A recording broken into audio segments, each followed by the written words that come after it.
being an individual who's not only an African-American Black woman, but is also someone who has a disability, a visual disability, I think that gives me the charge, that gives me the push to want to be an advocate, and not just say it, because we have so many politicians, we have so many, those who are in the community leaders who say that they want to affect change.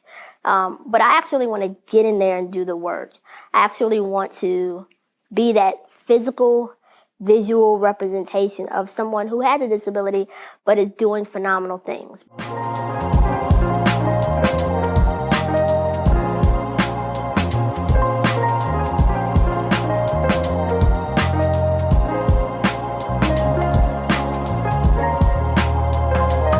My name is Monique Johnson. I am the co-founder of MADE2SOAR.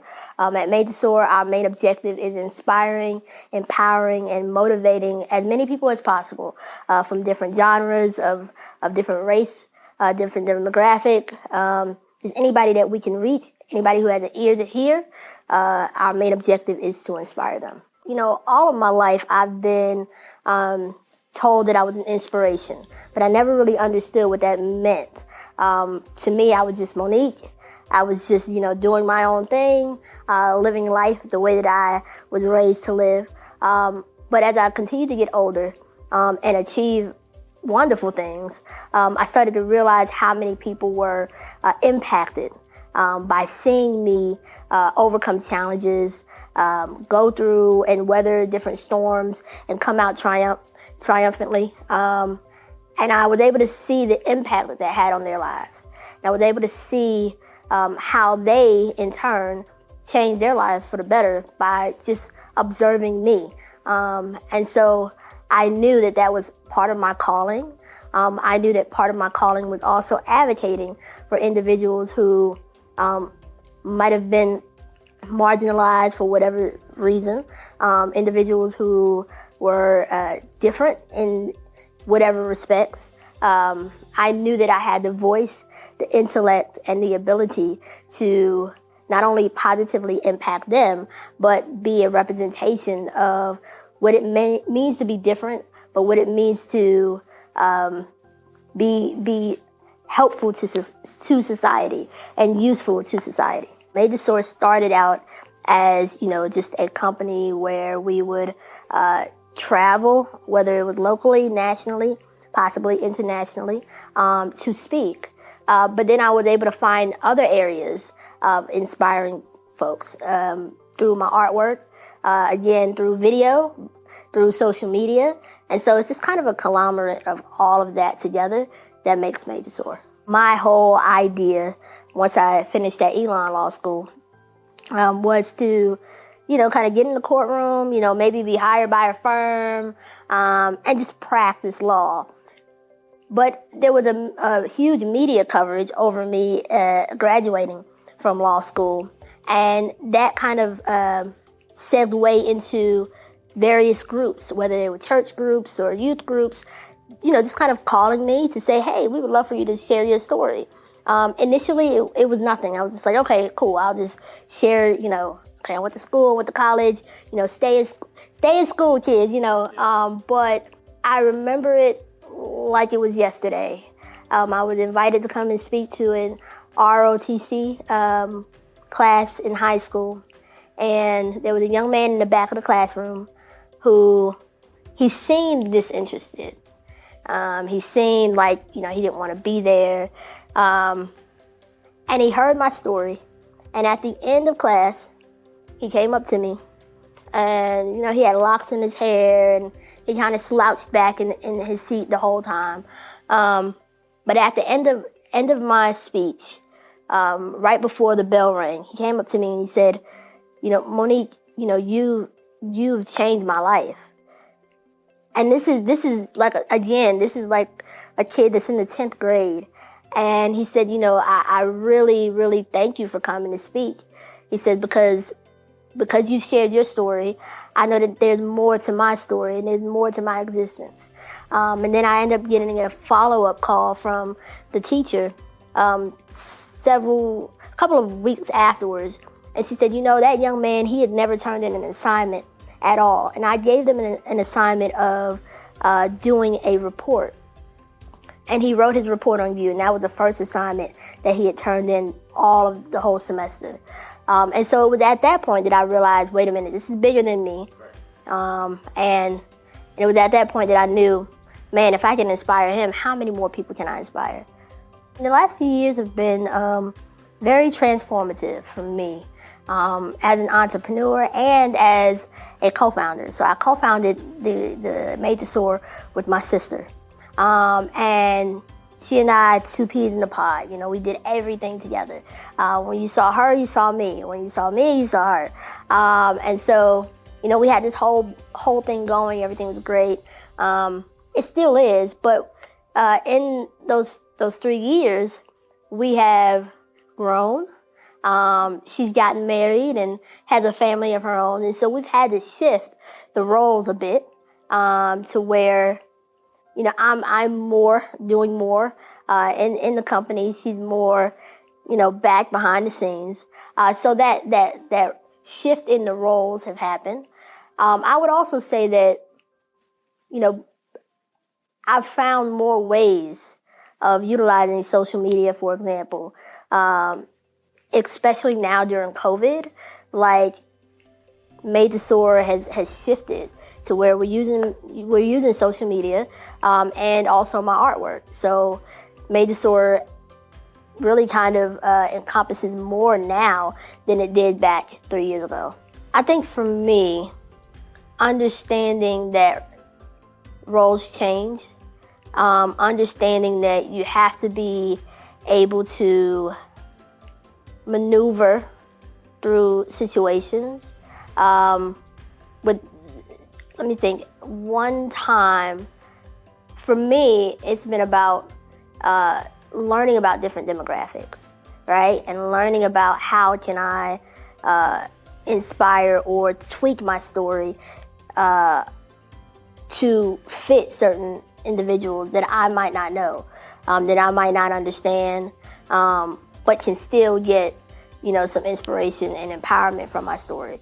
That has been something that I've really been diving into to understand, different communities, to understand different religious beliefs, so that I can not be boxed into one square of an individual, but how can I move outside of that to inspire folks? And for me, that has been a challenge because I'm gonna be quite frank. I think I'm a know-it-all sometimes.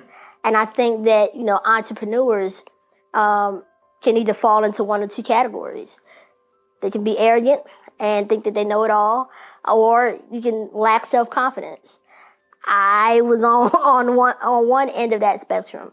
But I think, being humbled, being able to say I don't know it all, is very important. And so that has been a challenge, but it's also been a reward for me because it helps diversify who I'm able to connect with.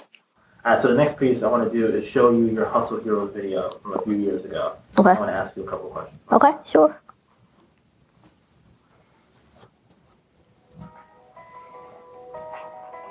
Well, my name is Monique Johnson. I'm originally from Brooklyn, New York, but I've spent the majority of my lifetime here in Winston-Salem. And I am the founder and motivational speaker for MADE2SOAR. And what we do is we deliver motivational content to audiences of all sizes, all backgrounds. I think I'm more aware of the challenges that affect our community, that affect society and at large. That individual back then thought that everything would be rainbow and unicorns, and that's not a bad way of thinking. But I think in light of everything that has transpired since then, it has really sobered my mind to understand like what's going on and what do I need to do. Like, it's great to motivate, but how do you change? How do you change mindsets? How do you change bad habits for individuals? And so I've learned to be more transparent in some of the challenges that I've even faced, some of the hiccups and the embarrassing moments that I've had to face in order to reach even individuals who have disabilities as well, to say, hey, I'm a part of you. That individual then didn't want to do that, didn't want to show weakness, didn't want to show any vulnerability, because I felt like people looked at me already from that standpoint. So I tried to overcompensate for that. And now you just get the authentic Monique Johnson. I learned not to force things because I've had so many individuals give me advice on, I hear it all the time. Monique, you should be a millionaire.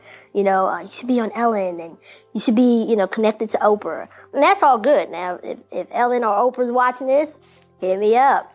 But until then, I've learned how to work in between that period. So not force it. Don't force a story. Don't force the inspiration.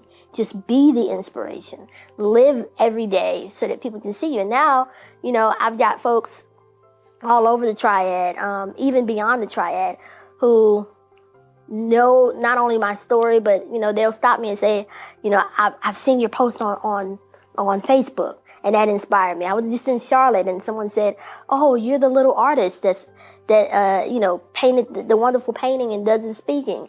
And I'm like, in Charlotte? But I realized that, it was just the statuses that I'm putting up, the engagement that I'm receiving. And again, it's very important to just be as organic as possible. The Monique that you knew 3 years ago sought after those who were popular in the city. Those who, if you named their name, you would know who they were.